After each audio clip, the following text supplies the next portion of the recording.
안녕하십니까. 오늘은 제 운명을 완전히 뒤바꿔 놓은 2차 침투에 대해서 말씀을 드리겠습니다.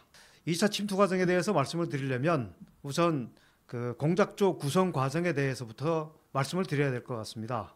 제가 1994년 10월 노동당 간부 현실 체험을 끝마치고 들어와서 새로운 공작조를 편성하게 되었는데, 제가 이전까지는 조원으로 활동을 했지만 그 당시에는 제가 조장이 됐고 제 조원으로 박광남이라고 하는 친구가 이제 편성이 됐습니다.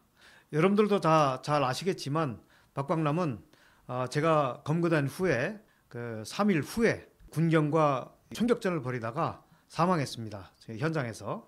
그래서 이제 박광남에 대한 에피소드나 이런 것들은 기회가 되면 말씀을 드리겠습니다만은, 일단은 박광남과 그 한계 공작조가 편성이 돼 가지고 공작원 생활을 하고 있었습니다. 그래서 그때부터 이제 94년 11월 달에는 평안북도 정주, 선천, 독림 이쪽에 가서 이제 훈련을 하고, 1995년 3월에는 강원도 원산에서 평안남도 평원까지, 그러니까 동소횡단하는 천리 강행군을 했습니다. 이 훈련 과정에 대해서도 나중에 기회가 되면 좀 말씀을 드리기로 하겠습니다. 여기에서는 기본적으로 2차 침투 과정에 대해서 말씀드리기로 했으니까 그 준비 과정에 대해서 좀 말씀을 드리겠습니다. 저희가 이제 초대소 생활을 박광남과 함께 하고 있던 7월 아마 하순쯤 되는 것 같습니다. 그 당시에 저희 초대소로 누가 찾아왔냐면 저희 담당 과장이 찾아왔는데, 그 과장은 누구냐?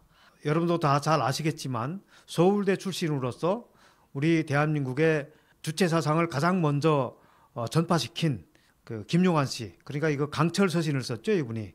김용환을 포섭한 윤택님이었습니다. 그래서 윤택님이 이제 저희 초대소에 찾아와서 같이 이렇게 식사도 하고 얘기를 하다가 저희한테 갑자기 조장 선생, 그 족구에 좀 나갔다 와야 되겠는데, 이렇게 그 툭 던지듯 얘기를 하더라고요.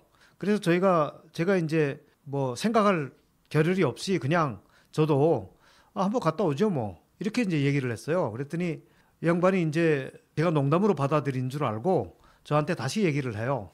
조장 선생, 이거 농담 아니야. 그래, 저도 이제 목숨 가지고 장난칠 일 있습니까? 저도 농담으로 받아들이지 않는다. 그런 식으로 이제 얘기를 했습니다. 그랬더니 이거 진짠데? 저도 진짜입니다. 그랬더니 이제 그분이 그러면 나가서 보고를 하고 구체적으로 좀 상의를 해서 다시 한번 만나서 회의를 하자, 그렇게 얘기를 하고 나갔습니다. 이틀 후에 그 부부장, 그러니까 차관입니다. 차관과 함께 과장이 같이 또 들어왔습니다. 들어와가지고 이제 회의를 열었는데, 그 자리에서 차관이 저희한테 다시 얘기를 하는 겁니다. 과장한테 얘기를 들었는데 조장 선생이 족구에 나가는 거 오케이 했다고 해서 지금 들어왔는데, 이번에 임무는 급한 임무다, 그렇게 얘기를 해요. 그래서 뭐 급하면 급한 대로 뭐 못하겠습니까? 한번 해봅시다, 그렇게 이제 얘기를 했는데, 아니 이거 정말 시간이 촉박한 임무다. 그래서 뭐 시간이 얼마나 촉박한데요? 그렇게 이제 또 여쭤봤죠.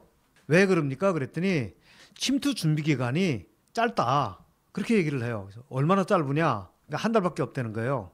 그래서 제가 이제 얘기를 했습니다. 한 달 가지고는 안 됩니다. 도저히 불가능합니다. 저는 못합니다.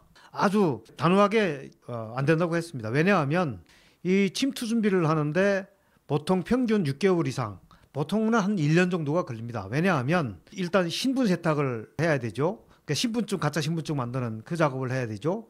침투 준비를 해야 되고요. 그 다음에 여기 들어와서 어떻게 숙식을 해결하고 살 것이냐, 이 정착 생활 과정에 대한 디테일한 준비를 또 해야 됩니다. 그리고 또한 뭐냐면 공작 임무를 어떻게 수행할 것인지, 이걸 또 준비를 해야 되고요. 그리고 북한과 연계 연락을 어떻게 할 것인지, 그리고 북한으로 복귀할 때는 또 어떻게 할 건지, 돌발 상황에 어떻게 대처를 할 건지, 이런 것들을 이제 공작조 내에서 토론을 해서 준비를 하는데 보통 한 2달 정도 걸립니다. 그 다음에 올라가면서 과장하고 또 상의해서 수정 보완해야 되고요. 그 다음에 최종적으로 차관하고 상의를 해서 협의를 해서 완전히 완벽하게 완성을 하는데, 보통 부부장하고 할 때 3달, 4달이 걸립니다. 그러면 최소 6개월, 그리고 그 사이에 침투 요원들, 그러니까 저희를 남한까지 안내해줄 침투 요원들하고 가서 모의 침투 훈련도 해봐야 됩니다. 그 다음에 무전기를 가지고 가서 무전기를 실제 이제 무전도 쳐보고 A3 방송, 그러니까 숫자 방송 받아서 풀어도 보고 이런 과정이 필요하기 때문에 이게 한 달 가지고는 도대체 불가능합니다. 그래서 제가 안 된다고 이제 얘기를 한 거예요. 그래서 이제 그렇게 얘기를 했더니 그 부부장이 하는 얘기가 그겁니다.